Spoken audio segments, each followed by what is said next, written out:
Indonesia se consolida como la potencia militar más fuerte de la ASEAN. Modernización defensiva y liderazgo estratégico en el sudeste asiático. Indonesia emerge como la potencia militar más fuerte del sudeste asiático, consolidándose como la nueva fuerza dominante dentro de la ASEAN. Di tengah kawasan Asia Tenggara yang masih sibuk berdiplomasi dan saling menenangkan diri, Indonesia justru berlari kencang memperkuat sistem pertahanannya. Modernisasi alutsista lintas matra, penguatan pertahanan udara, hingga ekspansi kekuatan maritim membuat posisi Indonesia kian sulit disejajarkan oleh sebagian negara ASEAN. Fakta ini bukan klaim sepihak, melainkan realitas strategis yang makin kasat mata. Saat beberapa negara ASEAN masih berkutat pada konsep confidence building measures, Indonesia sudah berbicara integrasi radar, sistem pertahanan udara berlapis, pengawasan laut berbasis sensor, hingga kesiapan tempur multidomain. Ini bukan lagi sekadar soal jumlah senjata, tapi arsitektur pertahanan, dan di titik ini, jarak kemampuan mulai terasa lebar. Ironisnya, ASEAN sebagai kawasan tidak pernah benar-benar serius membangun sistem pertahanan kolektif. Tidak ada komando bersama, tidak ada postur militer terpadu, bahkan standar interoperabilitas pun masih longgar. Akibatnya, ketika satu negara melaju cepat seperti Indonesia, yang lain hanya bisa menyesuaikan diri, atau tertinggal sambil mengulang jargon stabilitas kawasan. Indonesia jelas punya alasan. Dengan wilayah laut terluas di ASEAN, posisi silang Samudra Hindia Pasifik, serta potensi konflik di Laut Natuna Utara. Ketergantungan pada diplomasi semata adalah bunuh diri strategis. Maka modernisasi TNI bukan ambisi berlebihan, melainkan kebutuhan logis. Masalahnya, kebutuhan Indonesia ini tidak selalu sejalan dengan ritme negara ASEAN lain. Yang lebih nyaman bermain aman, Singapura mungkin pengecualian, dengan teknologi tinggi dan pertahanan udara solid. Namun di luar itu, kesenjangan mulai terlihat.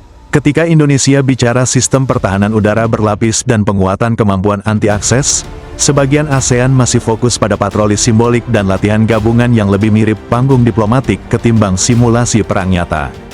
Yang lebih menarik, ASEAN tampaknya tidak keberatan dengan ketimpangan ini.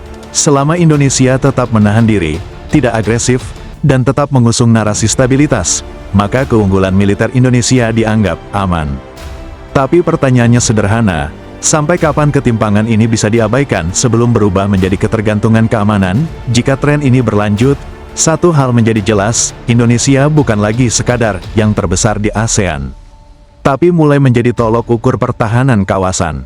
Dan bagi negara-negara ASEAN lain, pilihannya hanya dua, mengejar dengan serius, atau terus berbicara tentang persatuan sambil berharap ancaman tidak datang lebih cepat dari kesiapan mereka. Indonesia membaca situasi dengan cara berbeda. Alih-alih menunggu konsensus kawasan yang tak kunjung tegas, Jakarta memilih memperkuat postur pertahanan nasional. Dari laut dalam hingga udara tinggi, dari radar pesisir hingga kesiapan siber, Indonesia mulai membangun sistem pertahanan berlapis yang tidak lagi reaktif, tapi preventif. Ini sinyal jelas, Indonesia tidak ingin bertahan dengan doa dan pernyataan netralitas. Kesenjangan ini bukan hanya soal kemampuan tempur, tapi juga mental strategis. Banyak negara ASEAN masih memandang kekuatan militer sebagai alat simbolik, cukup ada, asal tidak terlalu menonjol. Indonesia justru melihatnya sebagai alat penentu kedaulatan. Ketika wilayah udara dilanggar atau laut diklaim sepihak, narasi damai tanpa kekuatan hanya jadi slogan kosong. Situasi ini membuat peta kekuatan Asia Tenggara berubah secara diam-diam. Tanpa deklarasi, tanpa aliansi resmi, Indonesia mulai berfungsi sebagai penyeimbang utama kekuatan eksternal di kawasan. Bukan karena ingin mendominasi, tapi karena tidak ada pilihan lain. Kekosongan kekuatan selalu mengundang intervensi. Dan Indonesia tampaknya paham betul pelajaran itu. Namun keunggulan ini juga membawa risiko. Ketika jarak kemampuan makin lebar, negara yang tertinggal bisa berubah dari mitra menjadi beban keamanan. Ketergantungan pada satu kekuatan regional berpotensi menciptakan ketidakseimbangan baru, ironis untuk kawasan yang selalu menggaungkan kesetaraan. Pertanyaannya kini bukan lagi apakah sistem pertahanan Indonesia unggul, tapi apakah ASEAN siap mengakui realitas ini. Jika tidak, maka ASEAN hanya akan menjadi forum politik, bukan entitas keamanan. Dan di dunia yang makin keras, forum tanpa gigi tidak akan dihormati. Satu hal yang pasti, Indonesia sudah bergerak lebih dulu. Yang lain masih berdiskusi. Dalam urusan pertahanan, selisih waktu bukan sekadar angka, tapi jarak antara berdaulat atau terlambat bereaksi. Pada akhirnya, kawasan ini harus jujur bercermin. Dunia tidak lagi menunggu ASEAN mencapai mufakat. Ancaman datang tanpa undangan, tanpa notulen rapat, dan tanpa pernyataan bersama. Sementara sebagian masih sibuk merawat bahasa diplomatik, Indonesia memilih menyiapkan perisai. Inilah tamparannya, keamanan kawasan Asia Tenggara hari ini tidak dijaga oleh kesepakatan, tapi oleh kesiapan. Dan kesiapan itu tidak dibangun lewat joget bersama kepala negara superpower, melainkan lewat sistem pertahanan nyata, radar yang menyala, laut yang dijaga, dan udara yang tidak dibiarkan kosong. Jika ASEAN masih ingin disebut relevan, maka sudah waktunya berhenti berpura-pura seimbang.